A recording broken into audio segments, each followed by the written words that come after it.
आप समझो ना क्या कर रहे हो आप देश के साथ। और जिस देश में 94,000 स्कूल बंद हो गए पिछले 10 साल में और लाखों की संख्या में शराब की दुकानें खुल गई, और जहां टीचर को आदेश दिया जाता हो कि भूसा इकट्ठा करके लेके आओ, क्योंकि गौशाला में गाय भूखी नहीं रहनी चाहिए। मैं मानता हूं कि गाय भूखी नहीं रहनी चाहिए, सरकार के पास बहुत बजट है, लेकिन टीचर इसलिए नहीं है कि वो भूसा इकट्ठा करे, उसको बच्चों का भविष्य बनाना। क्या मजाक कर रहे हो आप? ये कैसा देश बना के ये क्रांतिकारियों के सपनों का भारत, ये बाबा साहब अम्बेडकर द्वारा लिखे गए संवैधानिक मूल्यों का भारत, इसके लिए शहादत दी देश में। बहुत चिंता का सवाल, बहुत चिंता का सवाल है। मैं बड़ी पीड़ा के साथ कहना चाहता हूं, 20 तारीख का आंदोलन हम लोग खुशी से नहीं, नौजवानों के भविष्य को बचाने के लिए करेंगे। और मैं ये भी आपसे वादा करता हूं, मैं कोशिश करूंगा 24-25 में मेरे कार्यक्रम लगे हैं मुझे अपने आंदोलन को भी आगे बढ़ाने के, लेकिन 20 तारीख के बाद हर रात मेरी यही कटेगी। मैं आपको इस बात का भी कहता हूं।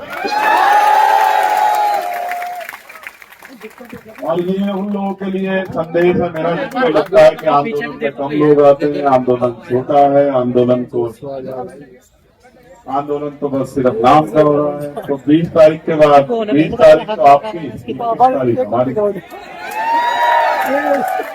मैं पार्लियामेंट जाया करूंगा यहीं से, वापिस नहीं आया करूंगा, फिर यहीं से पार्लियामेंट जाया करूंगा, फिर वापिस नहीं आया करूंगा। यहाँ भी लड़ा करूंगा, वहां भी लड़ा करूंगा। मैं एक नौजवान हूँ, हेडमास्टर थे, मेरी माँ हाउस वाइफ थी, मैं नौजवान हूँ, बेरोजगार, और अभी मैं उसमें हूँ, वो क्या है अग्नि 5 साल वाले पे ना, 5 साल वाले पे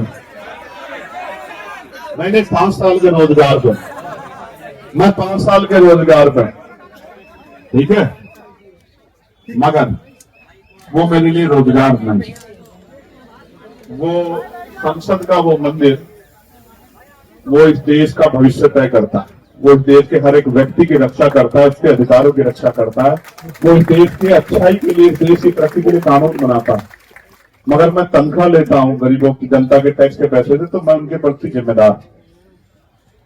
तो ये गौरव थे वहां मेरठ में, इनको पता है।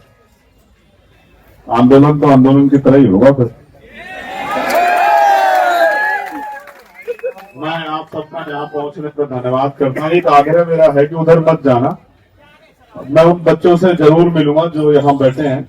कोई अच्छा आंदोलन में कोई ज्यादा संघर्ष करता है, कोई कम करता है, लेकिन सहयोग सबका हो। जो यहाँ एक दिन आया, 1 मिनट आया, 1 घंटे आया, 10 घंटे आया, उन सबका सहयोग है। हर कोई आदमी अपना योगदान दे रहा है, किसी का कम, किसी का ज्यादा, सब जिम्मेदार है। ये आंदोलन सबका है। बस इनको बधाई जिन्होंने शुरू किया है। हाथ कौन लगा रहा है? क्योंकि यहाँ आके 5 बजे तो बहुत सारे लोग जाते हैं, लेकिन आपने एक लाइन और खींची है, मेरी ये बात को बहुत लोग याद रखेंगे। योगी से इलाज करवाना। ये आंदोलन तो अपनी कीमत वसूल के, कीमत का मतलब जो तय किया है, जो लक्ष्य तय किया, उनको लेके उठेगा। लेकिन इस आंदोलन के बाद इस देश में बहुत आंदोलन होंगे जहां जंतर मंतर सुना नहीं रहेगा। मेरी बात को चाहे वो कर्मचारियों के हों, नौजवानों के हों, किसानों के हों, क्योंकि आदिवासियों के हों, दलितों के हों, पिछड़ों के हों, देश के किसी व्यक्ति के हों, महिलाओं के, जंतर मंतर सुना नहीं रहेगा। क्योंकि आपने एक लाइन खींची है, 5 बजे की लाइन को आपने क्रॉस किया है। जब आपने क्रॉस कर दिया तो बहुत लोग के रास्ते खोले। मैं आपका तो था ना अंकल तुम्हारा यार, कोई और बात बस सुनाल के लिए कुछ कहना, किसी को रोस्ट करना, कहाँ अहमदाबाद जाओगे? भगत सिंह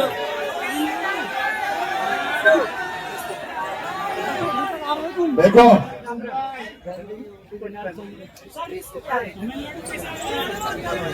रिश्तो है, तमिलनाडु, रिश्तो है, नहीं कोई ऐसी दिक्कत नहीं है। अभी तो इतने लोग बैठे हैं, कहाँ तो तमिलनाडु जाए, देश नहीं।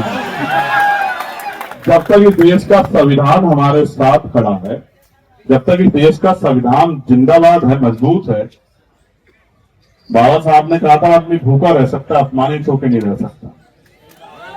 जब तक नौजवानों में स्वाभिमान सम्मान है, और उसको पाने की चाहत है, अपने अधिकारों की रक्षा करने की चाहत है, तब तक थोड़ा ही कुछ बदलने वाला है। तब तक तो ऐसे कितने शासक आएंगे, कितने धूल चाटेंगे, कितने जाएंगे, कौन कौन परमानेंट है यहाँ? कौन परमानेंट है? तो आती जाती रहती है। जिसके घमंड में हो, जिसके घमंड में कुचल रहे हो, क्यों नहीं सुनाई दे रहा आपको? 17 दिन में नहीं सुनाई दिया। मुझे तो ऐसा लगता है हुकूमत इंतजार कर रही है कि इनको कुछ हो जाए, क्योंकि देश के लोग 2-3 दिन जागेंगे, उसके बाद फिर सो जाएंगे और बाकी काम जो है हमारा महान मीडिया कर देगा। वो तो समझता हूं सरकार के आधार पर, क्योंकि मैंने तो अपनी आंखों से देखा किसानों के आंदोलन को 13 महीने सड़कों पे, उन पर चलती हुई लाठियां, उनका बहता हुआ खून की साड़े तो मैंने अपनी आंखों से देखी, और एक शब्द नहीं कह पाए देश के प्रधानमंत्री उनके लिए। बस आरोप तो लगाते थे कि खालिस्तानी है, पे फंड आ रहा है, अमेरिका से आ रहा है। ये आरोपों के बाद कोई सच्चाई की होती है क्या आपके पास? कि हमने ये जांच की, मैं हाथरस गया था, 100 करोड़ की फंडिंग की चंद्रशेखर आजाद को इस आंदोलन करने के लिए। मैंने कहा 1 रुपए की साबित कर दो, जीवन में कभी सड़क पे नहीं दिखाई दूंगा। और नहीं साबित कर पाओ तो माफी मांगना मुख्यमंत्री जी।